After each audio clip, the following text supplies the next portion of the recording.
जय श्री कृष्ण। ओमकार कर्मकांड એસ્ટ્રો સર્વિસની અંદર બધા જ દર્શક મિત્રોનું, બધા સ્નેહી બંધુઓનું હાર્દિક સ્વાગત છે। હું છું સત્યન શાસ્ત્રી, આપના સમક્ષ આજે એક નવો સુંદર વિડીયો લઈને આવ્યો છું। આજે આપણે વાત કરીશું વૃષભ રાશિ વિશે। વૃષભ રાશિના 3 વર્ણાક્ષર છે બ, વ અને ઉ। આ ત્રણેય અક્ષરના જાતકો માટે 2025 નવું વર્ષ એમના માટે કેવું રહેશે, શું લાભ પ્રાપ્ત થશે, શું હાનિ પ્રાપ્ત થશે, બધું આપણે આ વિડીયોના માધ્યમથી જાણીશું। હવે આપણે સૌથી પહેલા વાત કરીએ કે વૃષભ રાશિના ગ્રહ ભગવાન શુક્ર છે, જે ભૌતિક સંપદાના કારક છે, જે સુખ અને સમૃદ્ધિના કારક છે, એની વિશે આપણે વાત કરીશું। કોઈ પણ રાશિનું ફળકથન કરતા પહેલા 3 ગ્રહોનું મુખ્યત્વે ફળકથનની આવશ્યકતા પડે છે। જેમાં સૌથી પહેલા વાત આવે છે ગુરુ મહારાજની, જે વર્તમાન સમયની અંદર અત્યારે વૃષભ રાશિની અંદર સ્થિત છે। 2025 મે મહિનાની અંદર 15 તારીખની આજુબાજુ સ્થાન પરિવર્તન કરવાના છે। તો વૃષભ રાશિ માટે જ્યાં સુધી સ્થાનની અંદર છે તો એના માટે ફળ કેવું છે અને એના માટે આગળનું જીવન શું લાભ કરાવી શકે છે ગુરુ મહારાજ, બધું આપણે આ વિડીયોની અંદર જાણીશું।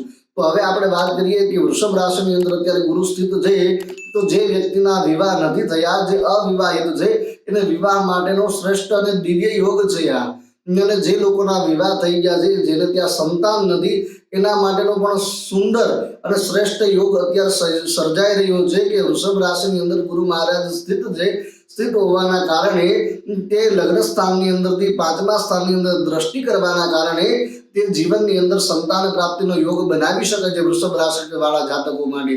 હવે આપણે વિશેષ વાત કરીએ, વૃષભ રાશિની અંદર ગુરુ મહારાજ હોવાના કારણે વૃષભ રાશિ વાળા જાતકોને જીવનની અંદર ઘણા બધા લાભ પ્રાપ્ત થશે, ધન પણ પ્રાપ્ત થશે, અટકાયેલા કાર્ય પણ એના પૂર્ણ થશે। અને એથી વિશેષ વાત કરીએ તો પરિશ્રમ કરવાથી સારું ભાગ્ય પણ એને પ્રાપ્ત થશે, સારી રીતે ભાગ્યોદય પણ એમનું થશે। એથી વિશેષ વાત કરીએ તો વૃષભ રાશિ વાળા જાતકો માટે રાહુ મહારાજ, જે અત્યારે વર્તમાન સમયની અંદર 11મા સ્થાનની અંદર સ્થિત છે, 11મા સ્થાનની અંદર સ્થિત હોવાના કારણે જીવનની અંદર ઘણા બધા લાભ એમને પ્રાપ્ત કરાવી શકે છે।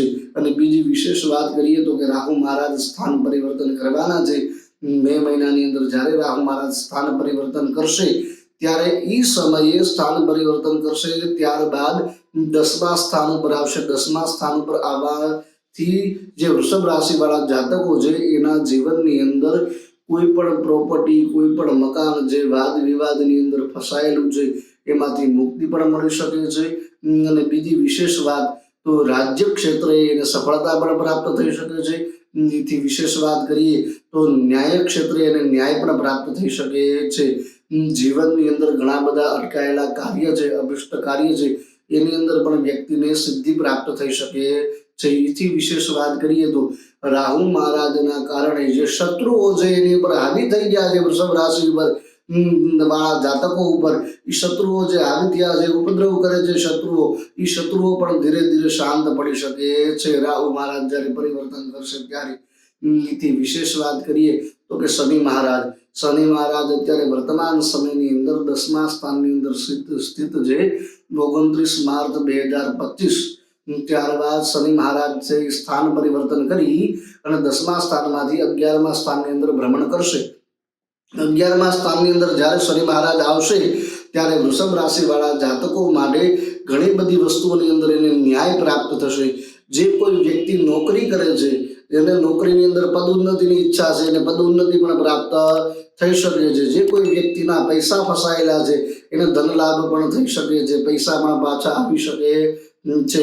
ઘણી બધી ક્ષેત્રની અંદર એને ન્યાય પણ પ્રાપ્ત થઈ શકે છે। એથી વિશેષ વાત કરીએ તો જીવનની અંદર પરિશ્રમ કરવાથી સારું ભાગ્યનો પણ ઉદય થઈ શકે છે। હવે વિશેષ વાત એ કરવાની છે કે ગુરુ મહારાજ છે જ્યારે પરિવર્તન કરશે ને ત્યારે પણ વૃષભ રાશિ વાળા જાતકો માટે નવું વર્ષ સારું જ છે। એને તો આખું વર્ષ લાભ જ પ્રાપ્ત થવાનું છે, એને જીવનની અંદર ધન પણ પ્રાપ્ત થવાનું છે, સારો વ્યવસાય પણ એને પ્રાપ્ત થશે અને સારું લગ્ન માટે પાત્ર પણ પ્રાપ્ત થશે, બરાબર છે। પણ આ બધી જ વસ્તુની અંદર તમને વૃષભ રાશિ વાળા જાતકો માટે એક સારો એવો ઉપાય અને સારો એવો માર્ગ બતાવું છું। એ ઉપાય કરવાથી તમારા જીવનની અંદર અવશ્ય તમને લાભ પ્રાપ્ત થશે। વૃષભ રાશિ વાળા જાતકો માટે જીવનની અંદર નવા વર્ષની અંદર જો લાભ પ્રાપ્ત કરવો હોય તો સૌથી પહેલા તો એને વિષ્ણુ સહસ્ત્રનો પાઠ કરવો પડે વિષ્ણુ શાસ્ત્રોનો પાઠ કરે અને ભગવાન નારાયણની આરાધના કરે આ સમયની અંદર તો એને લાભ પ્રાપ્ત થઈ શકે છે. એથી વિશેષ વાત કરીએ તો વિષ્ણુ ભગવાનની પૂજા કરે, તુલસી દળ દ્વારા વિષ્ણુ ભગવાનનું અર્ચન કરે અને કોઈ નાનકડો ઉપાય જો જીવનની અંદર કરવાની ઈચ્છા હોય તો ગાયને ઘાસ ખવડાવવાથી પણ એના જીવનની અંદર ઘણો બધો લાભ પ્રાપ્ત થઈ શકે છે. એથી વિશેષ વાત કરીએ ને તો ભગવાન નારાયણના યજ્ઞ દ્વારા વૃષભ રાશિવાળા જાતકો માટે જીવનની અંદર ઘણું બધું ધન પ્રાપ્ત થઈ શકે છે. અને જો લક્ષ્મી નારાયણનો બંનેનો યજ્ઞ કરે બ્રાહ્મણો દ્વારા, પુરુષોક્ત દ્વારા, વિષ્ણુ સહસ્ત્રના પાઠ દ્વારા, અનેક પ્રકારના દ્રવ્ય દ્વારા જો યજ્ઞની અંદર આહુતિ આપે જેના જીવનની અંદર અનેરો લાભ એને પ્રાપ્ત થઈ શકે છે. એથી વિશેષ વાત શાલિગ્રામ હોય કે લક્ષ્મીનારાયણની મૂર્તિ હોય એની ઉપર શુદ્ધ દેશી ગાયના દૂધ દ્વારા જો અભિષેક કરવામાં આવે વિષ્ણુ સહસ્ત્રના પાઠ દ્વારા તો પણ એના જીવનની અંદર લાભ પ્રાપ્ત થશે. એથી વિશેષ વાત કરીએ તો પોતાનો જન્મદિવસ હોય અથવા તો પોતાની જન્મતિથિ હોય, કોઈ પણ દિવસ વર્ષની અંદર પડતો હોય એ દિવસે વૃષભ રાશિવાળા જાતક પોતાના વજન પ્રમાણે જો ચોખાનું દાન કરે કોઈ યોગ્ય જગ્યાએ તો પણ એના જીવનની અંદર આયુષ્યની પણ વૃદ્ધિ થશે, ધનની પણ વૃદ્ધિ થશે, જીવનની અંદર માન પ્રતિષ્ઠાની પણ પ્રાપ્તિ થશે. અસ્તુ. વિશેષ વાર્તાલાપ માટે અને વિશેષ જાણકારી માટે નીચે અમારો નંબર આપેલો છે, તમે અમારી સાથે વાત કરી શકો છો, અમારો સંપર્ક કરી શકો છો અને વિશેષ વાત માટે તમારી જન્મકુંડલી પણ અમને મોકલી શકો છો અને જન્મકુંડલીના માધ્યમ દ્વારા તમારું નવું વર્ષ અને ભવિષ્ય કેવું છે એ પણ તમે જાણી શકો છો. તમને જો અમારો આ વિડીયો સારો લાગે તો આ વિડીયોને શેર કરો, આ ચેનલને સબસ્ક્રાઇબ કરો અને આ વિડીયોને લાઈક પણ કરો. અસ્તુ. જય શ્રી કૃષ્ણ.